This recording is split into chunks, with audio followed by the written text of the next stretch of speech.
नमस्कार, news room post में आप सभी का मैं आपके साथ कुणाल।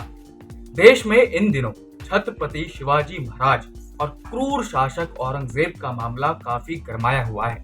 देश के कुछ तथाकथित सेक्युलर लोगों को औरंगजेब में पता नहीं कौन सी दिलचस्पी आ चुकी है या कोई खजाना छोड़ के चला गया है ये जाहिल शासक औरंगजेब इन लोगों के लिए, क्योंकि ये लोग औरंगजेब का गुणगान ऐसे करते हैं जैसे वो उनके खानदान से हो। खैर, देश में ये मुद्दा गरमाया तो हुआ है, लेकिन साथ ही एक आरटीआई रिपोर्ट में एक ऐसा खुलासा हुआ है जिसने आग में घी डालने का काम किया हुआ है।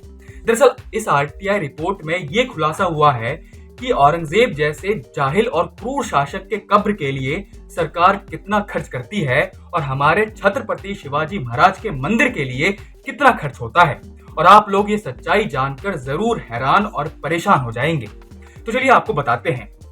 दरअसल जो आरटीआई में खुलासा हुआ है उसमें यह कहा गया है कि औरंगजेब जैसे क्रूर शासक के लिए सरकार साल भर में करीब 2 लाख रुपए खर्च करती है और छत्रपति शिवाजी महाराज के मंदिर के लिए सिर्फ 250 रुपए महीना ही दिया जाता है। सोचिए कितना बड़ा अंतर है।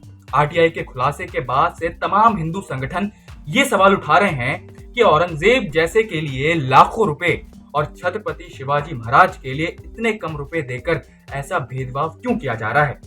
हिंदू जन जागरण समिति ने इस सहायता को तुरंत बंद किए जाने की मांग की है और कहा है कि छत्रपति शिवाजी महाराज के मंदिर को भरपूर सहयोग किया जाना चाहिए। जानकारी के मुताबिक औरंगजेब की कब्र के लिए साल 2021-22 में 2,55,160 रुपए और साल 2022-23 में 2,06,36 रुपए खर्च किए जा चुके हैं। और इस तरीके से हिसाब जोड़ा जाए तो अभी तक लगभग 6.50 लाख रुपए का खर्च आ चुका है।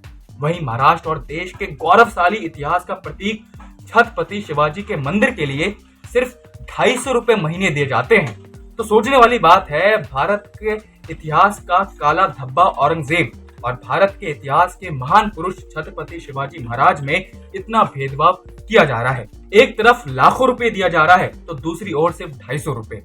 खैर, अब तो केंद्र में भी एनडीए की सरकार है और महाराष्ट्र में भी एनडीए की सरकार है, तो देखना यह है कि कब तक चलते आ रहे इस धांधली को रोका जाएगा।